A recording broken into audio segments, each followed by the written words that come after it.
देवली उनियारा उपचुनाव में मतदान के दिन हुए एसडीएम थप्पड़ कांड और मतदान समाप्ति के बाद समरावता गांव में हुई हिंसा और आगजनी मामले के आरोपी नरेश मीणा शनिवार को एससी एसटी कोर्ट में पेश हुए, लेकिन न्यायिक कर्मचारियों की हड़ताल के चलते कोर्ट में कार्य बाधित रहा।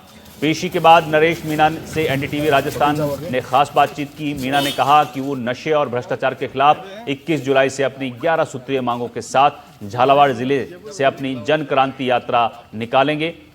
उनसे बात की हमारे सहयोगी ने, सुनिए। 8 महीने का समय, 240 दिन जेल से रहने के बाद में जमानत पर बाहर नरेश मीणा हमारे साथ हैं। नरेश जी, पहली बात, देवली उनियारा की जनता ने अंता 12 छपड़ा के बाद में आपको वो प्यार दे दिया जिसकी उम्मीद की थी आपने? नहीं, बिल्कुल नहीं की, बिल्कुल नहीं की थी। संशय था क्या रहेगा, लेकिन जो प्यार दिया, जो आशीर्वाद दिया, आज जो भी हूँ देवली उनियारा की जनता के आशीर्वाद से। अच्छा, जो अनुभव जेल से रह के गुजारा उससे क्या सीख मिली है? क्योंकि बहुत सारी बातें हो गई, बहुत सारे इंटरव्यू हो गए, 2 चीजें क्या सीखी जेल में? एक तो आप, ये बहुत कम कठिनाइयां हैं जो मैंने झेली है या हम झेल रहे हैं आज की तारीख में। जब भगत सिंह को पढ़ते हैं कि उनके सामने कुछ नहीं है, अगर आप में कुछ करने की ललक है तो फिर भगत सिंह के बराबर बलिदान देने की ताकत आप में होनी चाहिए। ये मैंने सीखा है और प्रेरणा लेता हूं भगत सिंह से कि उसके लिए जो भी बलिदान कुर्बानी नरेश को देनी पड़ेगी वो देगा। अतीत की बात कर रहे हैं आप कि अतीत हो गया, जेल से पहले और राजनीतिक जो भी आप बीजेपी या कांग्रेस के नेताओं से संबंध रहे हो, लेकिन 2 बड़ी चीजें जो निकल कर आ रही है कि आप पायलट के प्रशंसक भी रहे हैं और किरोड़ी लाल जी भी आपके पास आए हैं।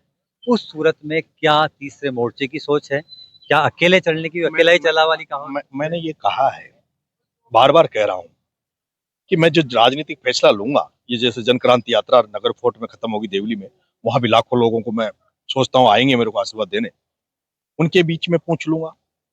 और अगर पहले मौका मिला, ऐसा कोई समय आया जब मुझे फैसला लेना पड़ेगा, तो मैं बहुत जनता के बीच में वोटिंग करवा के उनका बहुमत मांग के, जो बहुमत होगा जनता का, वो चाहेंगे बीजेपी, वो चाहेंगे कांग्रेस, वो चाहेंगे थर्ड मोर्चा, वो चाहेंगे निर्दलीय, वो चाहेंगे पार्टी बनाना, जहां जो जनता जो तय करेगी, जनता जो दिशा देगी उसको तय कर। जेल रहे 8 महीने का लंबा टाइम, क्योंकि जो केस था आपका, 2 केस थे।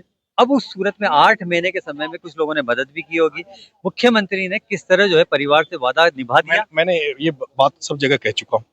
इस मामले में अब मैंने जिनको धन्यवाद देना था दे दिया, जिनको नहीं, जिन्होंने मेरा साथ कुटाराघात किए उनका बोल दिया। अब मैं इनसे आगे बढ़ चुका हूँ। मुख्यमंत्री ने मदद की, मैंने अब इन चीजों से आगे बढ़ गया।